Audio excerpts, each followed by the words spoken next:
Perilaku organisasi tak hanya menguntung suatu organisasi ataupun perusahaan, namun area ini juga bermanfaat bagi anggota, mulai dari memberikan ruang kreatif hingga meningkatkan produktivitas.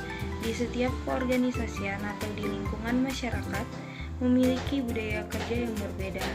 Budaya kerja tak lepas dari peran perilaku organisasi ataupun masyarakat. Peran tersebut mempengaruhi keterampilan serta kepribadian seseorang dalam menerapkan nilai-nilai keorganisasian dalam kehidupan sehari-hari yang berkaitan dengan pekerjaan. Sebut saja berinteraksi dengan karyawan dalam kelompok, cara berjejaring dengan para pemangku kebijakan, atau cara berkomunikasi dengan klien. Perilaku baik dalam kehidupan sehari-hari salah satunya adalah budaya sopan, yaitu sikap untuk selalu berlaku sopan dimanapun dan kepada siapapun. Misalnya menghormati orang lain bicara, santun kepada orang yang lebih tua, membiasakan diri untuk mengucap maaf, tolong, dan terima kasih. Baiklah, di sini saya akan menjelaskan tentang perilaku buruk menerobos lampu lalu lintas. Terlihat pengendara yang nekat menerobos atau melanggar lampu lalu lintas. Padahal kala itu lampu lalu lintas menunjukkan warna merah yang menjadi pertanda diharuskan yang terpenuhi. Namun, karena mungkin tidak ada polisi, kurangnya pantauan dari teknologi seperti CCTV, bisa juga karena jalan yang lenggang, pengendara motor yang berboncengan tersebut nekat untuk menerobos lampu lalu lintas.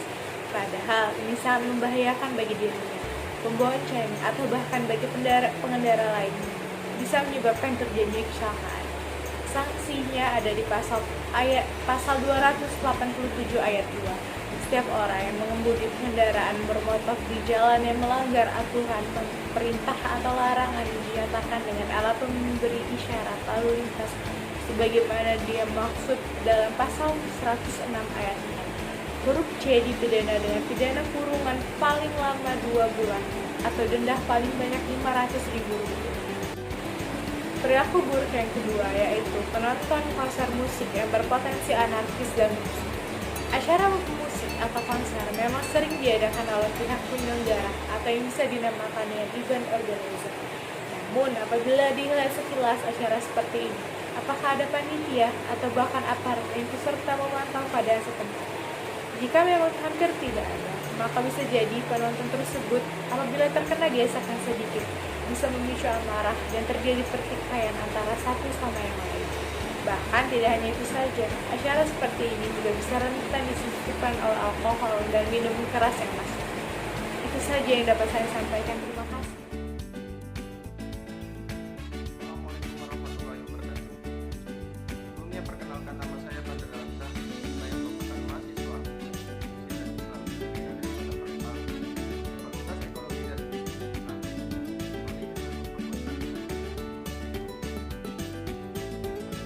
Sebelumnya saya akan menjelaskan sedikit tentang perilaku organisasi yang baik di lingkungan masyarakat. Salah satunya merupakan buang sampah pada tempatnya. Buang sampah pada tempatnya juga perlu dan sangat penting dilakukan karena menyangkut kebersihan dan keberlangsungan hidup ekosistem yang saling berkaitan, tak terkecuali manusia.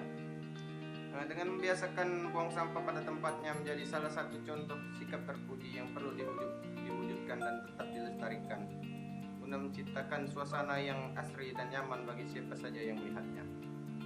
Hal-hal kecil yang perlu dilestarikan karena kadang dengan kesalahan hal kecil juga bisa membuat musibah besar. Seperti jika membuang sampah sembarangan bisa membuat sungai meluap dan alhasil akan menjadi banjir. Maka dari itu tetap budayakan buang sampah pada tempatnya. Mungkin itu saja yang bisa saya sampaikan. Lebih dan kurang saya mohon maaf. Assalamualaikum warahmatullahi wabarakatuh. Baiklah, saya di sini akan menjelaskan tentang perilaku buruk dan perilaku baik di lingkungan masyarakat. Contoh etika atau perilaku buruk di lingkungan masyarakat seperti merokok. Tindakan yang melanggar HAM. Merokok di muka umum menjadi hal yang tak tabu, yang mana sudah seharusnya dilarang untuk dilakukan. Merokok itu sendiri membahayakan bagi si perokok atau bahkan si penghirup asapnya. Tidak hanya itu saja, bahkan kegiatan merokok juga melanggar hak asasi manusia atau HAM.